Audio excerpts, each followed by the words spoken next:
국내시장 2부 시작하겠습니다. 코스피가 하루 만에 쑥 올라와서 강한 반등을 해줬습니다. 오래간만에 1% 넘는 20포인트 남짓 상승을 해서 2030선 터치는 장중에 못했지만 종가상 2020선 중반까지는 올려놓았습니다. 외국인도 일단 돌아와서 기관과 손을 잡았고요. 무엇보다 오늘 거의 5천억 가까이 프로그램 매수세가 유입된 것이 장 상승 반등에 큰 힘이 됐습니다. 재료적으로는 한미 FTA 발효 날짜 시간이 확정되면서 외국인들 기관이 자동차 중심으로 집중 매수해준 것이 자동차주, 부품주까지 큰 상승을 불러왔는데요. 이 밖에 오늘 금융주의 상승 탄력도 더불어 꽤 괜찮아 보였습니다. 일본에서는 추가적인 돈풀기를 하지 않은 가운데 니케이는 약간 상승폭을 줄이며 끝낸 분위기인데요.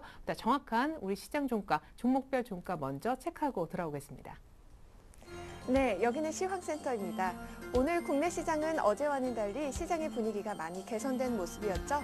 3월 13일 마감장입니다. 먼저 코스피 지수부터 확인해 보시죠. 오늘 코스피 지수는 강보합권에서 출발했는데요. 장 초반 오름폭을 확대하면서 2030선 위로 바짝 다가서는 모습을 보였지만 막판에 지수 조금 밀려난 모습입니다. 오늘 코스피 마감 지수는요, 어제보다 1.13% 상승한 2025선에서 거래 마쳤습니다. 자세한 수급 내용 확인해 보겠습니다.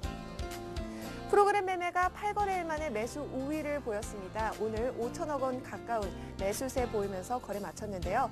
외국인과 기관 역시 장중 매수 우위로 전환하면서 오늘 시장을 지켰죠. 외국인 995억 원, 기관 역시 1,000억 원이 넘는 매수 우위 보이면서 거래 마쳤습니다. 이어서 코스닥 마감 지수입니다.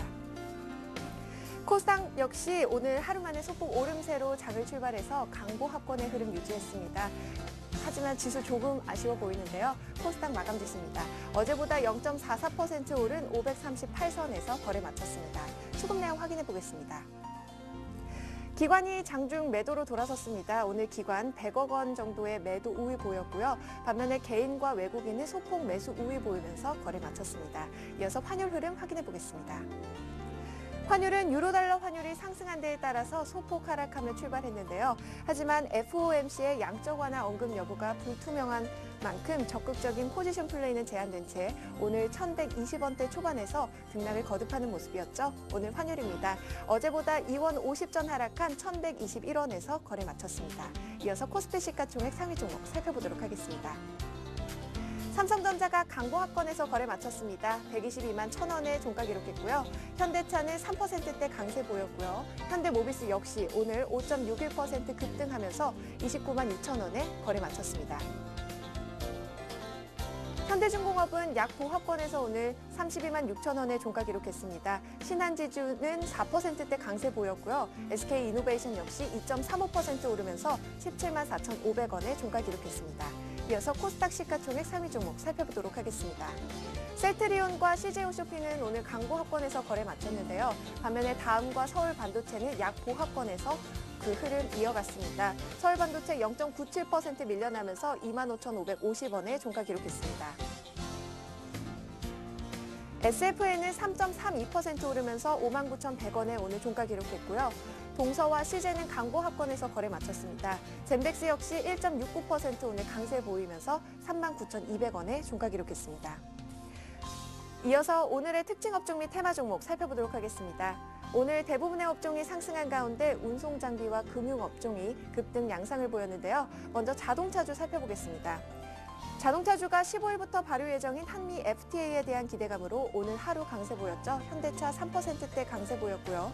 현대모비스 5.61% 오르면서 오늘 29만 2,000원에 종가 기록했습니다. 만도는 2.92% 올랐고요. 현대위아 역시 5%대 강세 보이면서 거래 마쳤습니다. 은행주들이 투자 매력도가 높다는 증권사의 호평에 힘입어서 오늘 하루 강세 보였습니다. 수급 여건도 우호적이었는데요. KB금융이 2.97% 오르면서 41,550원에 종가 기록했습니다. 우리금융도 5%대 강세 보였고요. 하나금융지주도 3.37% 오르면서 42,900원에 종가 기록했습니다. 중국의 내수 회복에 대한 수혜 기대감에 IT주들이 하루 만에 반등했습니다. IT주 살펴볼게요. 삼성전자 강보합권에서 거래 마쳤고요. 삼성 SDI 역시 1%대 강세 보였습니다. LG디스플레이 2.92% 오르면서 28,200원에 종가 기록했고요. LG이노텍 역시 1.44% 올랐네요. 최근 국제 유가가 상승하면서 마진이 줄어들 것이라는 우려에 하락했던 정유주가 어제 국제 유가가 일제히 하락했다는 소식에 하루 만에 반등에 성공했죠. 오늘 SK이노베이션 2.35% 오르면서 17만 4,500원에 종가 기록했고요. GS와 LG화학 역시 2%대 강세 보였습니다. 금호석에도 1.32% 오르면서 15만 3,500원에 종가 기록했네요. 애플 앱스토어의 원화결제 도입 소식에 전자결제 관련주가 일제히 강세 보였는데요. 오늘 모바일 결제주 확인해 보도록 하겠습니다. 이니시스가 4.4% 오르면서 7,360원에 종가 기록했습니다. 반면에 모빌리언스와 다날은 소폭 빠지면서 오늘 거래 마쳤고요. 한국사이버결제도 장중 하락 반전하면서 3.76% 빠진 8,180원에 거래 마쳤습니다. 부산시가 독자적으로 김해공항을 가덕도로 이전하는 방안을 추진한다는 소식에 신공항 테마주들이 급등 양상을 보였는데요. 영화금속이 가격 제한폭까지 오르면서 1,390원에 오늘 종가 기록했고요. 영흥철강도 가격 제한폭까지 올랐네요. 반면 동방선기도 9.64% 오르면서 5,800원에 오늘 종가 기록했습니다. 선종국 회장 일가의 역외 탈세 비리를 수사 중인 검찰이 유경선 유진그룹 회장을 피의자 신분으로 소환 조사한 것으로 알려지면서 유진기업 주가 역시 오늘 급락했습니다. 4.25% 밀려나면서 4,160원에 종가 기록했고요. 하이마트 역시 하락했는데요. 1.8% 밀리면서 59,900원에 종가 기록했습니다. 마지막 종목 살펴보겠습니다. NK바이오가 경영진의 횡령 배임 혐의가 불거지면서 이틀째 하한가 기록했죠. NK바이오 오늘 890원에 종가 기록했습니다. 지금까지 시황센터에서 김혜선이었습니다. 네. 간밤에 있었던 뉴욕 증시는 FMC 관망하면서 그냥 좀 조용하게 끝났는데 우리는 1% 넘게 조금 제법 강하게 오르면서 끝이 났습니다. 조용했던 뉴욕과는 달리 우리 시장은 왜 더 크게 올랐을까요? 여의도 쪽으로 가서 그 차이를 좀 이유를 들어보기로 하죠. 삼성증권의 박승진 선임연구원 불러볼까요? 안녕하세요. 네, 안녕하십니까? 네, 조용했던 뉴욕 대비 우리가 더 크게 올랐던 원인 어디에 있습니까? 한미 FTA 때문입니까? 아니면 중국의 지준율 추가 인하 시사 발언이 나와서인가요? 예, 코스피는 하루 만에 다시 좀 반등에 성공을 하는 모습이었습니다. 오늘은 1.1%, 20포인트 넘게 좀 오르면서 2020선에 다시 또 복귀를 했는데요.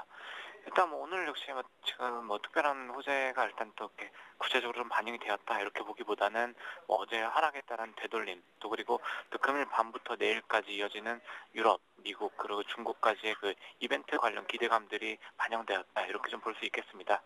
아직까지 그 윤곽은 있지만은 구체적인 안들이 좀 나와 있지는 않은 상황이기 때문에 기대감 쪽으로 좀 보는 게 맞는 것 같고요. 일단 이러한 기대감, 기대감 역시 일단 외국인 선물 쪽에서 좀 많이 반영이 되는 모습이었습니다. 외국인 같은 경우 일단 구체적인 안이 나오기 전에 좀 기대감이 반영되는 그 과정에서는 선물 쪽을 좀 강하게 좀 움직이는 모습이 나타나는데요. 일단은 외국인이 오늘 선물 시장에서 5,400개 가량 지금 매수를 하면서 프로그램 매수세가 좀 또 강하게 유입이 되었습니다. 프로그램 같은 경우도 지금 차익 3,200억, 미차익 1,500억 넘게 들어오면서 총 4,800억 가량 유입이 되었고요. 일단 지수 상승을 이끄는 이제 가장 큰 힘이 되었던 것으로 좀 볼 수 있겠습니다. 전체적인 수급상 같이 본다면은 외국인은 또 주식시장에서도 1,100억 가량 또 매수를 하는 모습이 나타났고요. 기관의 경우 주식 920억 정도 샀고 또 개인의 같은 경우는 3,100억 원 정도의 그 주식을 파는 모습 이렇게 나타났습니다. 네, 그렇군요. 오늘 밤에 있을 FMC에 대한 기대감도 없지 않았다 이렇게 얘기하셨는데 하지만 많은 전문가분들이 Q3 안 나올 것 같다. 기대감을 낮춰라 라고들 하시더라고요. 감안해서 내일장 전략도 좀 세워주십시오. 예, 말씀하신 것처럼 내일 시장의 방향성은 일단은 주요 이벤트들의 결과물에 따라서 좀 결정되지 않을까 좀 이렇게 생각을 하고 있습니다. 오늘 밤부터 내일까지 좀 이벤트들이 몰려 있는데요. 우선 오늘 밤에 유럽에서는 EU 재무장관회의 이렇게 종료되는 부분이 있고요. 미국에서는 FMC가 또 열릴 예정이고 장중 중국에서는 양회가 좀 폐막식을 좀 가질 예정입니다. 시장에서 기대하고 있는 결과물이 나올지 또는 실망시킬 것인지 확인을 해봐야 할 것인데요. 일단 우선 EU 재무장관 회의 같은 경우는 아시는 것처럼 그리스 관련 구제금융 이 부분에 대한 확정 여부가 관심을 가질 사항입니다. 일단 최근 주변 국가로의 확산 가능성이 조금씩 또 언급되고 있는 상황인 만큼 또 원활한 의사결정 이렇게 좀 자연스럽게 흘러가는 부분이 좀 중요할 것으로 보고 있고요. 국채 교환 프로그램 통해서 이미 1,800억 유로 정도의 그리스 국채는 이미 또 가치가 상각된 국채로 교환이 또 마무리가 되어 있는 상태입니다. 일단 시장에서는 거의 또 기계적으로 좀 주변국들을 좀 언급하고 있는 상황인데요. 일단 두 국가 모두 일단 경제 성장률이 둔화되고 있는 건 사실이지만은 일단은 그리스와는 달리 당장 그 대규모 국채 만기가 돌아오는 경우는 없는 만큼 심리적 요인만 좀 다독여질 수 있다면 그 지난 2월 달에 그 장기 대출 프로그램 시행을 통해서 이제 좀 제공된 자금들이 일단 시장을 안정시키는 결과로 좀 연결될 수 있겠다 이렇게 생각을 하고 있습니다. 미국 FOMC의 경우에는 뭐 두 가지 부분 이제 관전 포인트가 되겠는데요. 경기에 대한 전망 또 그리고 말씀하신 것처럼 이제 그 3차 양적 완화 정책에 대한 언급 여부가 좀 될 것 같습니다. 어찌 보면 두 가지 사안이 좀 상반된 이슈가 되는 만큼 또 경기 회복이 견조한 가운데 또 안전판으로서 그 추가 양적 완화 정책을 준비하고 있다. 뭐 이런 정도의 언급이 나온다면 최선의 상황이 될 것 같고요. 아직 시기적으로 빠른 것은 사실입니다. 그렇지만은 일단 지난주 외신을 통해 또 흘러나왔던 것처럼 이 3차 양적 완화 정책이 준비되고 있다. 이런 부분만 그 확인만 된다고 하더라도 일단 시장에 좀 심리적으로 좀 크게 좀 안정시키는 요인들, 긍정적인 좀 작용을 할 수 있지 않을까 이렇게 보고 있습니다. 중국은 지난 3일부터 시작된 양해가 이제 내일로 모두 마무리가 되는데요. 아직까지는 뭐 특별한 정책이 뭐 이렇게 확정된 것은 없지만은 일단 정황상 그 내수 중심의 부양책들이 나올 수 있는 이런 상황으로 좀 보고 있습니다.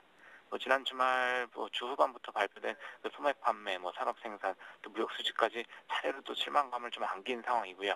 이제 물가는 오히려 또 하락세를 좀 크게 보이고 있기 때문에 일단 그 지난 그 중국 정부들의 그 코멘트 상으로 봤을 때는 지금 정책에 대한 기대감을 좀 살려봐도 되는 타이밍이 아닌가 이렇게 좀 볼 수 있겠습니다. 조만간 좀 세부적인 내용들이 좀 발표될 것으로 예상을 하고 있고요. 이제 전반적인 시장 분위기는 일단 독감매수세가 지수 하단을 좀 받치고 있는 상황이고 이제 전반적으로 좀 큰 충격을 줄 만한 이슈는 좀 제한적인 만큼 또 코스피 횡보세 또 2,000선에서 크게 벗어나지 못하는 모습가 보이는 상황에서는 좀 주식 비중 좀 높이는 쪽으로 투자 전략을 좀 가져갈 필요가 있을 것으로 보고 있습니다. 일단 큰 틀에서의 그 유동성 장세 여전히 좀 진행 중이라는 생각이고요. 주가는 또 3월 중에 좀 많은 상승 쪽으로 방향을 잡겠다 이렇게 보고 있기 때문입니다. 업종 선택에 있어서는 실적 개선 기대감 높은 IT 업종, 중국 내수와 관련된 패션, 홈쇼핑 같은 그 소프트 소비재, 또 그리고 낙폭이 컸던 금융, 그리고 정유화, 또 조선 업종에 대한 관심이 좀 필요한 시점으로 좀 볼 수 있겠습니다. 네, 잘 들었습니다. 삼성증권의 박승진 선임연구원 분석이었습니다. 고맙습니다. 예, 감사합니다. 네, 이번에는요 스튜디오에 두 분 전문가 직접 모시고 더 깊이 있는 얘기 나눠볼 텐데요. 대신증권 동대문 지점의 최용욱 대리님, 솔로몬 투자증권 목동 지점의 주대영 대리님과 함께하겠습니다. 두 분 안녕하세요. 안녕하세요. 네, 먼저 또 어떤 특별한 이슈를 준비해 오셨는지 화면 통해서 먼저 확인해 보겠습니다. 네, 내일장 이슈 무려 5가지나 되네요. 오늘 코스피의 양봉 추세 전환 상승 쪽으로 의미하는 것인지 짚어보겠고요. 시장 얘기입니다. 두 번째, 오늘 밤 또 내일 걸쳐 있을 세 가지 이벤트, FOMC, 또 중국 전인대 폐막, 한미 FTA 발효, 각각 영향을 좀 집중적으로 업종까지 저희가 짚어드리겠습니다. 세 번째, 중소형주 강세, 중형주에 집중하자. 중형주 가운데 어떤 종목 얘기까지 저희가 한번 파헤쳐보겠고요. 네 번째로, 엔화 약세에도 불구하고 우리 IT 기업은 잘 나갈 것이다. 기업의 이익에 별로 영향이 없을 것이다. 한번 점검해 보겠습니다. 마지막으로 5번째, 감사보고서 제출 기한이 다가오고 있는데요. 기한에 따라서 또 위험한 그런 코스닥 기업들 제가 미리 좀 알려드리도록 하겠습니다. 날짜가 언제인지도 물론 알려드리도록 할게요. 네, 정말 오래간만입니다. 종가가 2020선 중반, 2월 아주 초 아니고서는 이런 종가 보기가 좀 언제였나 싶은데 어제 누르고 나서 오늘 21선도 이렇게 회복했단 말이에요. 아주 좋은 시그널인 것도 같은데 추세 상승까지 보고 계세요? 네, 일단 단기적인 추세는 상승이라고 지금 판단을 하고 있습니다. 하지만 예. 그런 것들이 이제 전고점 2047을 어떻게 슬기롭게 극복하느냐에 대한 부분은 좀 더 열어놓고 보셔야 될 것 같고요. 1박 2일, 2박 3일 정도의 단기적인 상승은 어느 정도 가시화됐다라고 판단하시면 될 것 같습니다. 금일장은 한마디로 요약시켜드리면요. 그냥 9시부터 10시까지 1시간 동안 열리고 나서 그 다음부터는 쭉 개점 휴무 상태라고 보시면 될 것 같습니다. 1시간 만에 이제 파생 쪽에서 지수를 끌어당기고 그거를 이제 프로그램이 기계로서 받아주는, 일단 시장 베이스가 3.0 이상을 넘어갔다는 점이 극단적인 프로그램 매수세를 불러일으켰다는 점입니다. 그럼 차트 보면서 잠깐 말씀을 드리도록 하겠습니다. 네. 지금 5분봉, 선물 5분봉인데요. 금일 같은 경우 5분봉에서 15분까지 벌써 그렇게 레벨업을 시켜놨다는 걸 보실 수 있거든요. 이럴 때면은 이제 추세 추종 전략을 취하는 투자자들 같은 경우는 바로 이런 봉 하나에서 바로 들어가야 된다는 겁니다. 278 정도에서는 무조건 따라가 줘야 된다는 거죠. 왜 그러냐면은 그때 미결 자체도 꾸준히 증가를 했습니다. 약 3천 계약이 순식간에 들어오면서 레벨업을 시켰다는 거. 지금 좀 이게 큰 그림으로 조금 보여드려야 되는데요. 지금 이게 작습니다. 그래서 지금 봉 크기가 작아 보이는데요. 이게 지금 이쪽에 있는 봉들이 다 1포 정도 되는 봉들입니다. 굉장히 큰 봉이죠. 5분 봉 만에 이렇게 내려면 지수가 5분 만에 8에서 10포인트는 그냥 레벨업이 됐다라고 보시면 될 것 같습니다. 그래서 이런 종목들, 이런 선물에서 땡겼을 때 종목군들이 갔냐, 어떤 종목이 갔냐라고 보시면 그러면 뭐 현대차 3인방 같은 경우 엔화 약세에도 불구하고 꿋꿋하게 올라가는 모습을 보여주고 있는데요. 선물에 대해서 이렇게 말씀을 드리는 부분은 일단 오늘 금일 미결제 약정이 6,200계약 정도 남아있다는 점입니다. 미결제 약정은 그냥 통상적으로 그냥 판돈이 커졌다라고 생각하시면 될 것 같아요. 매수 포지션과 매도 포지션들이 만나서 거래를 했고 그 거래에 대해서 거래 계약수로 이렇게 나타나는 거기 때문에요. 네. 6,000계약 이상 남았다는 건 그만큼 이제 배팅이 커졌다고 보시면 될 것 같고요. 이렇게 커진 이유는 일단 변동성을 일으켰다는 겁니다. 변동성을 왜 일으키냐면은 횡보 상태에서는 거래가 많이 이루어지지가 않습니다. 그렇기 때문에 거래량을 의도적으로 분출시켰다는 점, 그리고 지수를 선물 270까지 급하게 땡기고서 10시부터 하루 종일 횡보하면서 계정 휴무 상태로 종목들만 끄적끄적 거렸다는 점은 분명히 시장 선도 세력들이 어느 정도 물량을 안 주겠다. 그 따라올 테면 따라와봐라 하는 전략을 좀 취했다고 보시면 될 것 같습니다. 그래서 제가 그 선물 일봉으로 봐드리면요. 지금 오늘 고점을 어느 정도 돌파한 그림으로 볼 수 있으시는데요. 일단 코스피 지수로 보게 되면 2047 아직도 좀 남아 있습니다. 1% 이상 남아 있는데 선물 같은 경우는 전고점을 아까 보신 것처럼 돌파한 그림을 보실 수 있습니다. 그렇다면 그만큼의 3포인트 정도 그 시장 베이시스가 어느 정도 반영되기 때문에 선물은 더 고가로 치닫고 있다는 점이죠. 웹도덕 장세로서 봤을 때 선물이 현물을 끌고 가는 장세라고 보셔도 될 것 같습니다. 그래서 근데 여기까지는 다 누구나 분석을 할 수 있는데요. 종목이 어떤 종목이 가냐죠.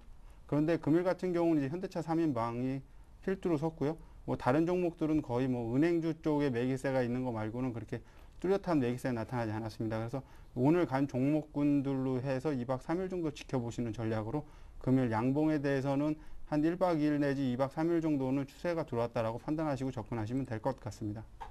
그러면 추가적으로 단기에 조금 더 오를 수는 있겠지만 확실한 추세 전환, 상승은 아직은 아니군요. 네, 그렇습니다. 전고점이 2047을 어느 정도 돌파하고 2050에서 매물 소화 과정을 겪어야 된다고 판단하시면 될 것 같습니다. 네, 그래도 뭐 단기적으로 조금 더 올라가 볼 수는 있겠다 전망이었습니다. 자, 이번엔 두 번째 이슈, 오늘 밤 내일에 걸쳐 있을 미국의 FOMC, 중국의 전인대 폐막, 한미 FTA 영향은 했는데 FOMC는 많은 분들이 낮춰라 해서 기대가 조금 얇고 FTA도 오늘 좀 많이 녹아들었고 그나마 전인대 끝나고 나서 뭐 원자바우 입정도 주목하지 않을까 싶은데 각각 좀 면밀히 분석 부탁드릴게요. 네, 서두에서 뭐 통화하시면서 연구원께서 워낙 자세하게 설명을 해주셨기 때문에 제가 간단하게 흐름만 짚어드리도록 하겠습니다. 이번 주에 이제 한국, 미국, 그리고 중국 세 나라에서 큰 이슈들이 한 가지씩 있는데요. 뭐 아까 말씀드렸던 이제 14일에는 FOMC, 내일 아마 시장에 반영이 될 겁니다. 그 회의 결과에 따라서 어떻게 나올지, 또 전인대 같은 경우도 내일 폐막이고요. 목요일에는 FTA 발효가 있습니다. 그렇다면은 이러한 이슈들이 과연 우리 증시에 또 종목의 업종에는 어떻게 영향을 끼칠까를 좀 알아봐야 되는데, 첫 번째로 미국부터 언급을 해드리면 뭐 다들 아시다시피 지금 추가적인 양적 완화에 대한 부분들은 크게 기대를 안 하고 있습니다. 근데 저는 개인적으로 이렇게 기대를 안 하는 상황이 오히려 좋다라고 말씀을 드리고 싶습니다. 그리고 지금 말씀드리는 세 가지 이슈들이 모두 어떤 악재가 될 수 있는 요소들이 별로 없습니다. 지금 FOMC 같은 경우는 기대감이 워낙 낮은 상황이고 기준금리 동결로 지금 예측을 하고 있기 때문에 어떤 좋은 뉴스가 나왔을 때 플러스가 될 수는 있지만 지금 뭐 악재가 나올 만한 얘기들은 거의 없고요. 그리고 또 지금 당장 어떤 양적 완화에 대해서 언급을 하지 않더라도 추후에 지금 이런 방향으로 맞추고 있다 해서 긍정적인 심리만 형성이 된다면 충분히 이제 시장에 좋은 영향을 끼칠 수 있을 거라고 판단을 합니다. 그리고 두 번째로 전인대 폐막 같은 경우는 지금 최근에 이제 2월 무역 적자 관련해 가지고 시장에 반영을 많이 했습니다. 뭐 수출 관련 종목들 많이 밀리고 했었는데 지금 이런 상황에는 뭐 일시적인 결과일 것이다라는 얘기가 많이 나오고요. 특히나 이런 시장 상황을 반영을 해서 막판에 조금 중국 쪽에서도 좋은 얘기가 나올 걸로 전망을 많이 하고 있습니다. 그렇기 때문에 그 투자 관련 업종보다는 계속 말씀드렸다시피 이제 중국 쪽의 소비재 위주로 뭐 음식료라든지 패션 그리고 화장품 지금 최근에 뭐 아모레퍼시픽이라든지 호텔신라라든지 뭐 화장품 코스맥스 같은 종목들 대부분 흐름이 좋았는데요. 이런 종목들 계속 뭐 그 매수 관점으로 계속 쳐다보시면 좋을 것 같고요. 마지막으로 FTA. 오늘 시장의 이슈는 아마 FTA가 가장 컸던 것 같습니다. 예. 계속 지지부진했던 특히나 현대모비스 같은 경우는 아마 투자자분들 보시면서 깜짝 놀라셨을 텐데요. 그만큼 이 이슈가 뭐 시장에 반영이 많이 되어 있지 않나 했지만 어쨌든 결과론적으로 봤을 때는 이 FTA가 그 15일 목요일에 발효됨으로 인해서 뭐 시장에 악재로 다가올 특히나 자동차 업종 같은 경우는 굉장한 호재적인 뉴스이기 때문에 뭐 그동안 많이 밀렸던 주가를 지탱을 해주고 또 다시 한번 좋은 뉴스가 나오게 되면 어떤 점화제의 역할을 할 수 있기 때문에 지금 제가 세 가지 언급해 드렸던 이슈들은 모두 중요한 이슈고요. 그리고 결과적으로 봤을 때 지금 그러면 뭘 담아야 되냐. 그래서 아까 중국 관련해서는 소비재 그리고 FTA 관련해서 자동차주 해서 이렇게 두 업종으로 전략을 좀 펼쳐보시면 좋을 것 같습니다. 네, 자동차 얘기 조금만 더 했으면 좋겠는데 오늘 상승세가 특별히 부품주에게는 바닥권을 탈피하는 아주 의미가 있는 날인 것 같습니다. 근데 제 기억이 뭐 정확하지는 않지만은 FTA 발효 날짜가 대략 확정될 때 그때 부품주가 의외로 힘을 좀 못 받았다가 이제 정말 코앞으로 다가오니까 완성차까지 같이 가는 분위기란 말이죠. 이러다가 뭐 단기 모멘텀 이럴까봐 걱정도 되고 매수해도 좋은지 뭐 언제쯤 팔면 좋은지 자동차주 얘기 좀 조금 더 해주세요. 저는 개인적으로 이번에 자동차 흐름 이제 장기로 보느냐 단기로 보느냐에 따라 다르겠지만 일단 중단기적인 관점으로 봤을 때 14일 그 목요일에 그 FTA 발효 시점에 조금 한 3, 4% 이상 좀 과대하게 좀 상승하는 모습을 보인다면 뭐 그날은 매도 관점으로 좀 일시적인 차익 실현의 날로 조금 잡아보셨으면 좋겠고요. 추가 매수 또는 추격 매수로 관점으로 보시기에는 아직은 좀 이른 감이 있다라고 말씀을 좀 드리고 싶고요. 그리고 특정 종목을 좀 언급을 해드리자면 모비스 때문에 최근에 이제 걱정을 많이 하시는 분들이 많으셨을 겁니다. 오늘 굉장히 큰 탄력으로 올라왔는데 지금 현대차 그룹의 지배 구조상 어떤 정몽구 회장에서 정의선 쪽으로 이제 어떤 그 이제 지분을 물려주는 과정에서 모비스 같은 경우에 영업이익이 뭐 글로비스라든지 기아차 쪽으로 계속 넘어가는 흐름이 발생할 수밖에 없는 상황입니다. 그렇기 때문에 모비스는 장기적으로 봤을 때는 기업은 괜찮지만 뭐 재무제표상에 나타나는 어떤 영업이익적인 흐름 같은 거는 좋지 않을 가능성이 계속 있기 때문에 그래서 저는 개인적으로 모비스보다는 차라리 만도나 또 평화종공 같은 그 다른 종목 쪽으로 옮겨가시는 걸 좀 추천을 해드리고 싶습니다. 예. 낙폭가만 하면은 또 모비스가 많이 올라오겠네 이런 생각 또 언뜻 드는데 또 모비스는 또 별로. 어쨌든 자동차는 살 거면은 싸게 잘 잡아야 된다. 15일 날 FTA 고 얘기 나오는 날은 일부 팔 필요도 있다. 자동차주에 대한 우리 주 대리님의 의견은 어떠세요? 저는 이제 자동차에 대해서 조금 부정적인 생각을 많이 견해를 말씀을 드렸습니다. 그건 누구나 아는 실적에는 이제 더 이상 가기 힘들다라고 말씀을 드린 부분인데요. 일단 주가라는 건 미래에 대한 가치, 상승 여력을 보고서 상승하게 돼 있습니다. 하지만 지금 현재 최대 실적을 냈다는 게 어느 정도 그 일본 반사 이익도 분명히 있다라고 보시면 될 것 같습니다. 그래서 그 부분을 어떻게 해결할지가 더 중요한 과제라고 보고요. FTA는 분명 이제 당면 과제이기 때문에 그걸로 인해서 재료주로서 한 번 정도 이렇게 금요일처럼 그리고 또 내일 이렇게 부각될 수는 있지만 중장기적인 접근은 조금 피하셔야 될 것 같고요. 단기적인 흐름 대응하시면 괜찮다고 보고 있습니다. 네, 자동차주 중장기는 권하지 않지만 단기 정도는 괜찮겠다. 그리고 또 주 대리님 의견까지 한번 더 여쭤봤습니다. 이번에 세 번째 이슈로 넘어갑니다. 중소형주 강세, 중형주에 집중하자. 중형주에 집중하자라는 얘기를 하시는 분은 제가 알기로 최우 대리님으로 알고 있는데 뭐 대형주 한창 얘기가 나왔었고 왜 갑자기 중형주에 주목하자고 하시는 건지요? 지금 시장 상황을 보면 지수가 지난 뭐 2월 계속 전후해서 뭐 2050포인트까지 찍고 지금 조금 쉬고 있는 국면인데요. 네. 그때 당시에 올라왔던 가장 큰 이유 중에 하나는 유동성입니다. 이 유동성이 밀고 올라왔는데 유동성이 갑자기 꺼져버렸습니다. 지금 외국인들 순매수 기조에서 순매도 기조로 계속 이어오다가 오늘 드디어 순매수 기조로 돌아섰는데요. 이럴 때는 과연 뭐 대형주가 계속 갈 수 있을 것인가? 지금 매수세가 이제는 조금 한꺼풀 벗겨졌기 때문에 대형주 위주의 장세보다는 중형주, 특히나 업종 모멘텀을 잇는 그 종목 위주로 좀 선별을 하실 필요가 있고요. 특히나 지금 중형주 제가 오늘 말씀드리는 거는 이제 메리츠에서 퀀트 쪽에서 분석이 나온 자료를 바탕으로 설명을 드리는 건데요. 네. 뭐 밸류에이션 측면에서 대형주가 갈 때, 그리고 특히나 최근 장세에서 중소형주가 못 갔던 거는 그 쉽게 얘기하면 되죠. 중형주가 비싸다고 생각하고 대형주가 오히려 싸다고 생각하기 때문에 대형주를 많이 산 겁니다. 하지만 이제는 대형주 유동성 장세가 어느 정도 조금은 뭐 힘이 떨어지는 상황이고요. 중형주 같은 경우도 어느 정도 밸류에이션 측면에서 메리트가 있는 종목들이 계속해서 불거져 나오고 있기 때문에 결과적으로 종목부터 말씀을 드리면서 간단하게 마무리를 하겠습니다. 그래서 제가 추천드릴 만한 종목은 어떤 종목이냐 해서 시가총액 3천억 이상 그 중형주 중에서 업종 PER 대비 이제 개별 종목의 PER이 낮고 또 EPS 증가율, 그러니까 주당 순이익이죠. 증가율이 높아서 이익 모멘텀이 굉장히 기대가 되고, 그 안에서 이제 뭐 세아베스트, 한전 KBS, 현대홈쇼핑 등 뭐 여러 종목이 있는데 제가 차트를 보면서 간단하게 설명을 드리겠습니다. 네. 예.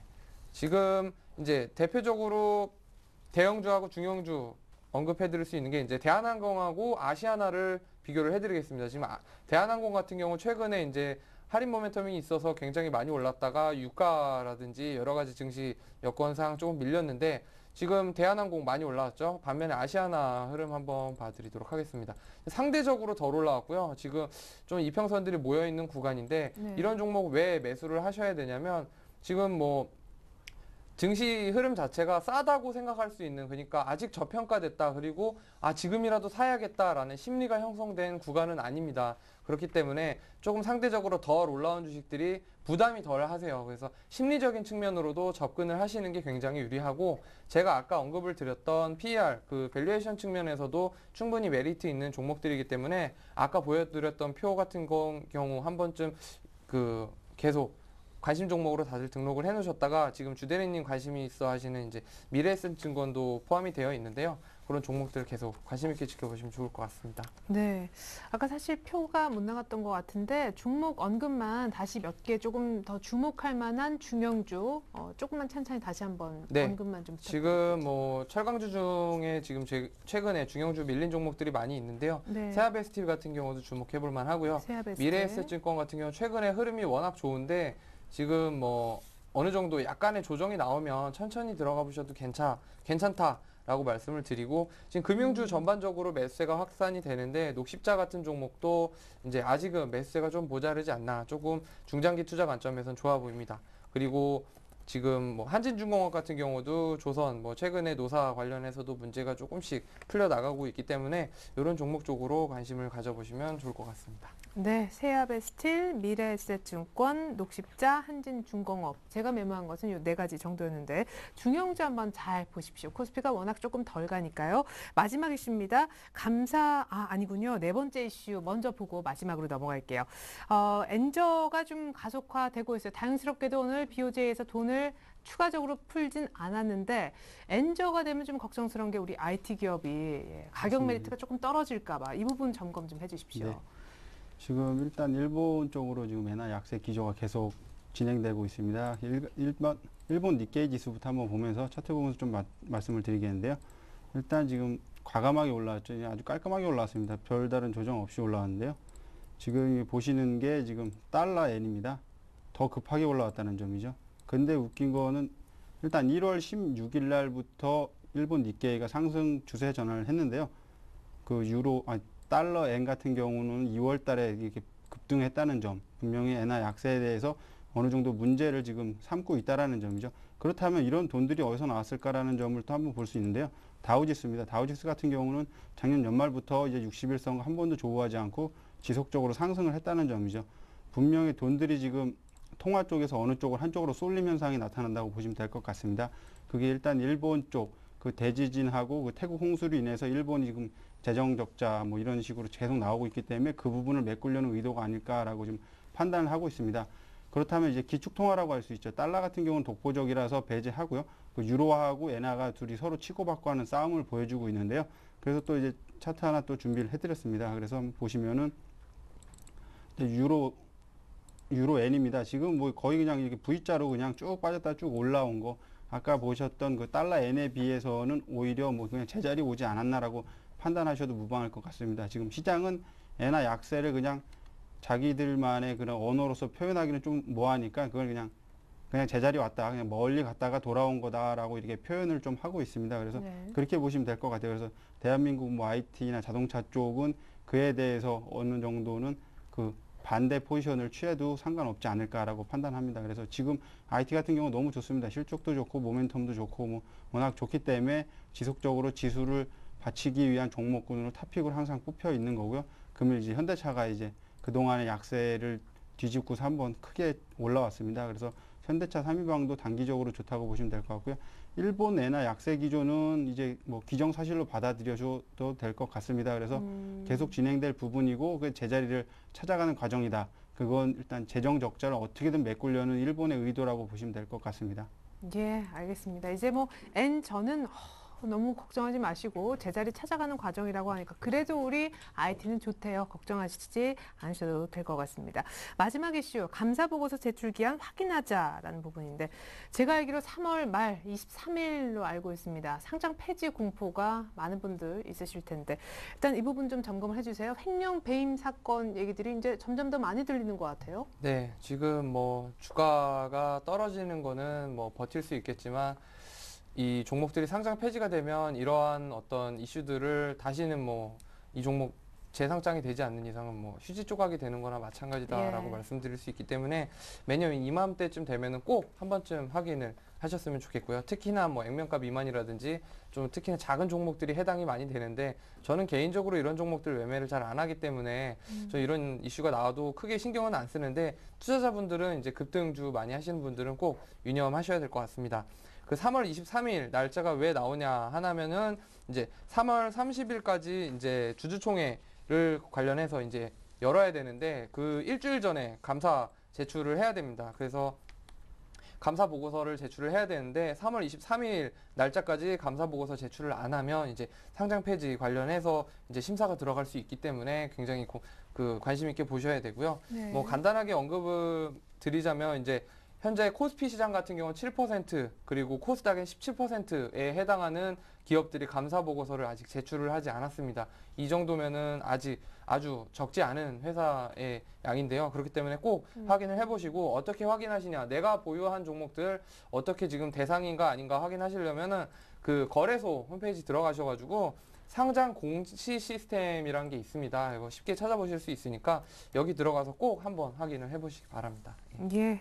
자, 눈 뜨고 안 당하려면요. 거래소 들어가서 내 종목 괜찮은지, 감사 보고서 냈는지, 한번 꼭 체크해 보시기 바라겠습니다. 3월 23일 전에요. 자, 이렇게 해서 저희가 이슈는 어느 정도 점검을 해봤고, 본격적으로 내일장 전략과 관심 종목 공개 받도록 하겠습니다.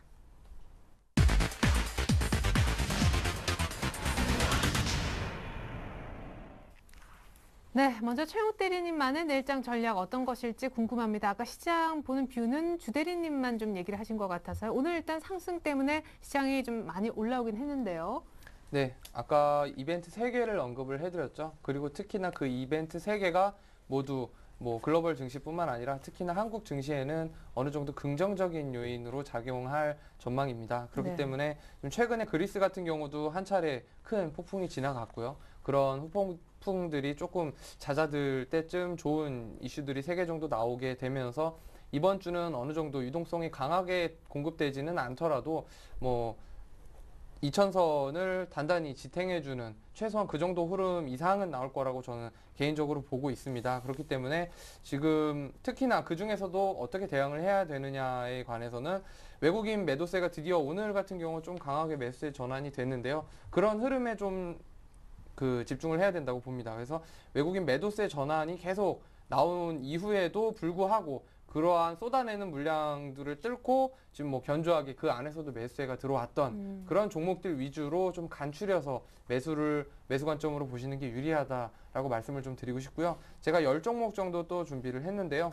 예. 예, 뭐 기아차 상위 종목들 같은 경우는 이제 이 종목들 같은 경우는 지난 3월 5일 이후에 이제 매도세 전환 이후에도 좋은 흐름을 보인 특히나 그런 종목들로 말씀을 드리는 건데, 특히나 1번, 2번에 있는 기아차, 두산인프라코어, 오늘 두산인프라코어 좀 밀리긴 했지만 기아차 같은 경우는 뭐 최근에 FTA 모멘텀도 있고 현대차 대비 어떤 투자 메리트가 훨씬 있는 쪽으로 지금 시장의 의견이 많이 쏟아지고 있으니까 이런 쪽도 관심 있게 보시면 좋고요.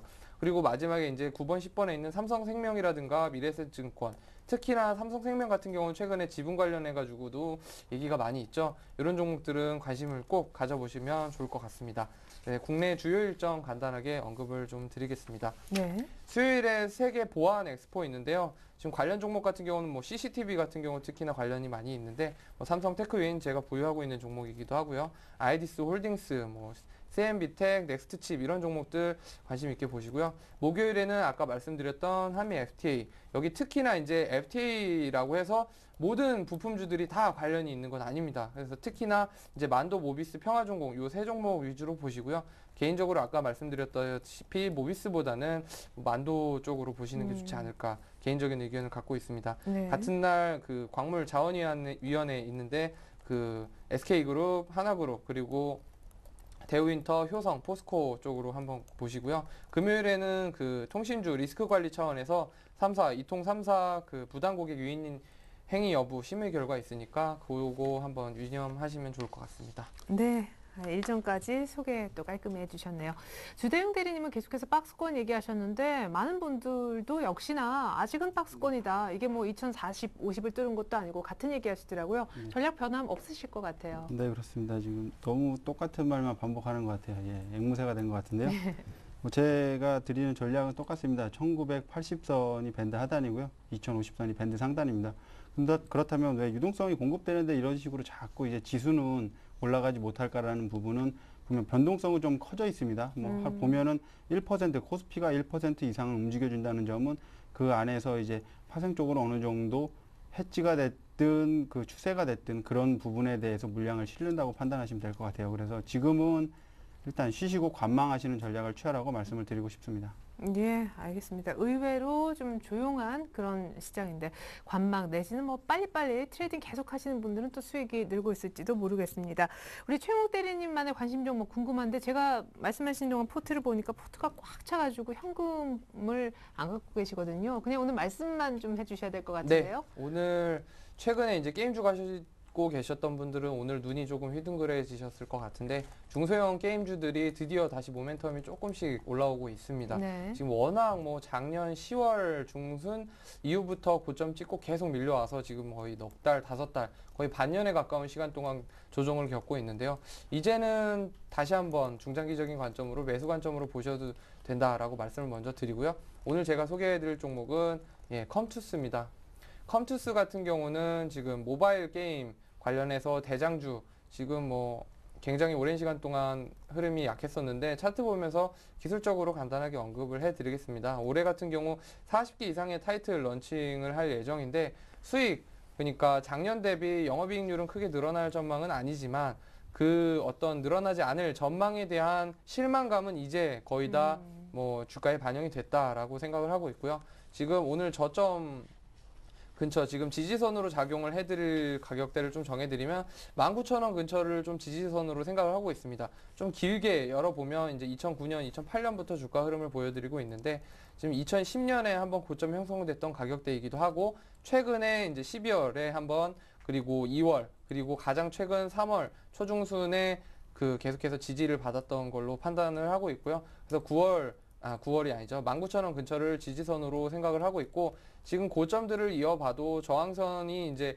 어느 정도 끝날 때가 되지 않았나 좀 생각을 하고 있기 때문에 이제는 좀 턴어라운드 할 만한 상황이기 때문에 중장기적인 관점으로 지켜보시고요. 매수가는 오늘 시가 근처인 19,500원 그리고 목표가는 25,000원 단기 목표가 1차 저항선을 잡았고요. 손절가는 19,000원 지지선으로 말씀드렸다면 19,000원 손절가로 말씀드리겠습니다. 네, 컴투스 얘기하셨는데 잠시 후에 저희가 NC소프트가 들어있는 우리 최영욱 대리님 포트 AS 상세하게 받도록 하겠습니다. 이번엔 주대용 대리님도 관심 종목 하나 주셔야 될 텐데 아까 2박 3일 코스 정도로 시장이 더 올라갈 수도 있다고 하시니까 뭔가 단기에 수익 낼 만한 그런 종목도 좀 기다려줘요. 오늘 준비하신 종목은요? 일부러 그렇게 공략만 하시는 것 같아요. 저를 이제 공격하시는 것 같아요, 항상. 아, 예. 그럼 오늘 그게 아닌가 봐요. 저 예, 공격할 제가 뜻은 없는. 포트폴리오에 예. 짜오는 그런 비중들은 보통 보시면 좀 예. 보수적인 접근을 좀 말씀드리고요. 아, 그리고 네. 내일장 전략이나 이렇게 이슈 말씀드릴 때는 이제 공격적인 종목들 위주로 접근을 합니다. 그래서 제가 오늘 갖고 온 종목은 또 아이러니하게도 이제 녹십자를 들고 나왔습니다. 아, 우리 아까 최영욱 대리님이 괜찮은 중형주다 했던 것 중에 하나였는데요. 그러니까 예. 이게 뛰어봤자 벼룩인 것 같아요. 그래서 이게 참 예. 창피한데요. 예, 그래서 예. 저는 이 종목을 왜 좋게 보냐면은 다른 거 다 뭐 그냥 버리겠습니다. 그냥 정부의 약가이나 그걸로 인해서 진짜 2012년에 그런 당장 실적이 우려된다는 점이 부각됐었는데 그 부분은 일단 선반영됐다고 보시면 될 것 같고요. 한미 FTA가 발효가 되면 미국 제약사들이 진출해서 그 수입원이 좀 어려울 수 있다라는 점. 하지만 녹십자의 가장 큰 특징이 이제 특수의약품 쪽이라는 점입니다. 그 점 알아두시면 될 것 같고요. 녹십자 홀딩스가 52% 지분 보유하고 있고 국민연금관리공단에서 9.3%. 뭐 일단 지배 구조가 워낙에 튼실한 회사이기 때문에 절대 무너지진 않다고 보고 있고요. 그래서 이제 좀 차트적으로 접근해서 말씀을 드리도록 하겠습니다. 지금 차트 보시면은 지금 계속 지금 하락하고 횡보하고 하락하고 지금 다시 횡보하는 그런 흐름들을 보여주고 있는데요. 61선, 제가 제일 중요한 수급선이 61선과 이제 아직 만나지 못했다는 점, 한 4개월 동안 만나지 못했다는 점이 여기서 모멘텀으로 이제 차트로 보는 기술적인 모멘텀이 한번 들어올 자리가 되지 않았나라고 판단을 하고 있습니다. 그래서 무조건 뭐 급락한 종목 찾는 건 아니고요. 좀 큰 그림 보시면은 좀 무섭습니다, 종목이. 그러네요. 그냥 뭐 하락하고 옆으로 조금 횡보하는 척 하다가 다시 한번 이때 나왔던 얘기가 바로 그 약가이나 그런 것 때문에 이렇게 급락 20% 이상 급락을 했습니다. 그렇지만 펀더멘탈은 항상 우수한 회사라는 점은 분명히 아셔야 될 것 같고요. 그래서 지금 선에서는 충분히 매수할 수 있다라고 판단합니다. 그래서 내일 아침 시초가로 편입하도록 하고요. 목표가는 14,700원, 손절 라인은 11,700원 제시해 드리겠습니다. 네, 요거 기간 얼마 보십니까? 아까 우리 최욱 대리님은 네. 한 중장기 뭐 이런 얘기 하셨거든요. 저는 한 2달 정도 보고 있습니다. 예. 예, 알겠습니다. 시초가 내일 녹십자 한번 사보십시오. 147,000원 주대웅 대리님의 목표가 제시가 있었습니다. 자, 이번에는요, NC소프트가 들어가 있는 최욱 대리님 기존 포트 한번 열어볼까요? 네, AS를 상세하게 받기 위해서인데요. 종목이 꽉 차 있죠. 현대제철, LG화학, 삼성테크윈 보유하고 계시고 NC소프트 있습니다. 이외에 한진해운, 테라세미콘 등의 현대중공업 종목까지 있는데 종목이 많아서 두 판에 나뉘어서 확인하겠는데요.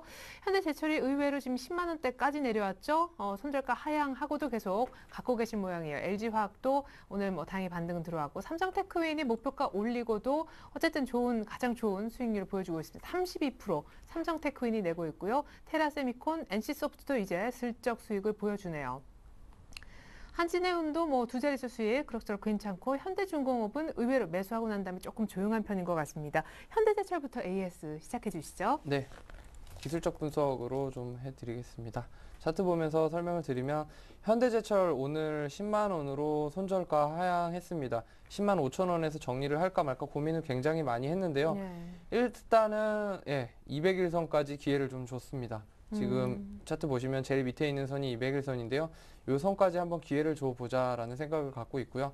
지금 10만 원 선에서는 또 다른 매수 기회의 관점으로 볼 수도 있습니다. 어떻게 보면 지지선이 다시 보면 저항선이 될 수 있는 거고 또 저항선이 지지선이 될 수 있는 거기 때문에 뭐 그동안 편입을 못 하셨던 분들은 다만 이제 이 종목이 여기 터치하는 순간 매수를 하시는 게 아니라 그 돌아오는 삥 돌아서 이제 둥그렇게 올라가는 모습을 보고 매수를 하시라 말씀을 드리고 저는 일단은 10만 원 선, 10만 원 밑에서는 더 이상 손절가를 내릴 계획이 없으니까 이 선만은 확실하게 지켜주시면 좋을 것 같고요. 다음으로 삼성테크윈 말씀을 해드리겠습니다. 삼성테크윈 최근에 7만 원 목표가 터치했는데요. 제가 목표가 수익 실현 안 하고 7만 5천 원 올렸습니다. 맞아요. 지금 들고 계신 분들 제가 초기에 언급해드렸던 가격대에서 갖고 계신 분들은 30%대의 높은 수익 얻으셨을 텐데요. 단기로 보고 들어오셨다가 생각보다 수익이 많이 늦네 하시는 분들은 정리를 하셔도 됩니다. 지금 충분히 정리를 하셔도 되는 구간이지만 저는 조금 더 초중장기로 보고 있는 상황입니다. 점점 더 미처 시장에 제가 매수할 때 없었던 이슈들이 계속해서 나오고 있기 때문에 저는 7만 5천 원으로 상향을 하고요. 마지막으로 한 종목만 더 언급을 해드리겠습니다. 한진해운 참 종잡을 수 없는 종목입니다. 지금 빠지려나 하면 오르고 너무 올랐나 하면 또 빠지고 이제 참 주체하기가 힘든데요. 지금 매수 단가 자체가 15,000원 근처 좀 저가 매수를 하셨던 분들은 그냥 꾹 감고 이제 아예 머릿속에서 지워버리고 들고 가시면 된다. 다만 이제 짧게 단타 위주로 17,000원에서 18,000원대에서 매수하셨던 분들은 박스권 전략을 잘 활용을 하셔야 된다라고 말씀을 드리겠습니다. 예, 알겠습니다. 이렇게 해서 저희가 최영욱 대리님 AS 한번 받아보았고요. 이번에는 우리 주대영 대리님 포트도 오픈을 해보겠습니다. 현진 소재, 국순당, 하림, 휴비스가 최근에 편입된 종목으로 알고 있고 현금은 20%로 그래도 좀 있었군요. 종목 4가지 한 판에 정리해서 누적 수익률 확인해 보면요. 수익률 1등은 하림입니다. AI 좀 피해가 있었는데도 오늘 반등 좋고 국순당이 그래도 쭉 조용하지만 잘 가고 있어요. 휴비스가 가장 최근에 편입됐는데 곧바로 전량 매도 사인 내셨고 현진 소재도 지난주에 팔 타이밍을 보자 했는데 결국 약간 레벨 다운되면서 이익 실현 AS 내신 것 같습니다. 휴비스, 현진 소재 설명 부탁드릴게요. 네, 일단 휴비스는 지난번에 그 말이 씨가 된 것 같아요. 예. 일단 두 번째 돌파 시도기 때문에 한번 따라가도 네. 괜찮지 않을까라고 말씀을 드렸는데요. 역시나 기대를 저버리고 밀렸습니다. 그래서 포트 상에서는 손절을 합니다. 하지만 12,000원 다시 회복한다면 또 따라 붙을 겁니다. 뭐 복수전 한다고 생각하시면 될 것 같고요. 네. 휴비스를 왜 그렇게 좋게 보냐면은 그 섬유용 그 폴리에스터를 만듭니다. 그 의식주 기본이 되는 거기 때문에 시장이 좋건 나쁘건 경기가 좋건 나쁘건 간에 어느 정도 안정적으로 갈 수 있다라는 종목이죠. 그래서 제일모직이 일단 먼저 갔다라는 점도 분명 긍정적으로 보시면 될 것 같고요. 그래서 포트에는 제외시키지만요. 12,000원 가면 다시 한 번 더 사도록 하겠습니다. 그리고 예, 현진 소재 말씀을 드리겠는데요. 그때 말씀드렸던 밴드 하단을 레벨 다운해서 그냥 이익 실현하는 걸로 처리하도록 하겠습니다. 그래서 종목은 하림 국순당 녹십자 편입해서 가도록 하겠습니다. 네, 현진 소재 휴비스 빼겠다는 AS였는데요. 빠르게 완성된 포트폴리오 최영욱 대리 것부터 보여드립니다. 네, 최영욱 대리 오늘 말씀하신 종목은 컴투스였지만 그냥 추천주였고요. 기존 포트 그대로 끌고 갑니다. 가격 변화가 조금 있는데 짚어드릴게요. 자, 현대제철을 조금 더 두고 본다고 기회를 한 번 더 주셨습니다. 10만 5천 원에서 다시 한번 손절가는 10만 원까지로만 낮춰주셨습니다. 현재 수익이 그래도 10% 남짓인데 다음 주 기대해 보겠습니다. 삼성테크인은 목표가가 7만 5천 원으로 상향 조정됐음을 알려드립니다. 단기에 팔아도 좋다고 하셨어요. 한진해운은 싸게 잡았다면 홀딩입니다. 목표가 2만 원까지 보고 계십니다. 다음으로 우리 주대영 대리님의 완성분 한번 볼까요? 이렇게 해서 오늘 현진소재와 휴비스가 빠지고 녹십자가 들어간 포트가 새롭게 나오네요. 종목은 3가지 모두 다 20% 비중입니다. 자, 현금 비중은 늘어나는데 녹십자가 차트상으로도 좋다 하셨어요. 모든 악재는 다 반영됐고 펀더멘탈은 좋은 회사라고 하셨습니다. 목표가 14만 7천 원 불러주셨네요. 내시초가에 한번 잡아보시면 좋을 것 같습니다. 네, 지금까지 최영욱 대리, 주대영 대리와 함께 내일장 관심 종목까지 공개받아봤습니다. 고맙습니다. 네, 저희 설경대 TV가요 전문가 방송 샘플러스와 함께 강연회를 준비하고 있습니다. 3월 마지막 날 부산에서 있는데요. 정확한 장소는 부산일보 소강당이라고 합니다. 혼돈의 2012년 어떤 투자 해법이 필요한지 고민하시는 분들께 좋은 답이 아마 기다리고 있을 것 같습니다. 오늘 밤에 FOMC 회의 결과 체크하셔야죠. 저 내일 다시 옵니다. 고맙습니다.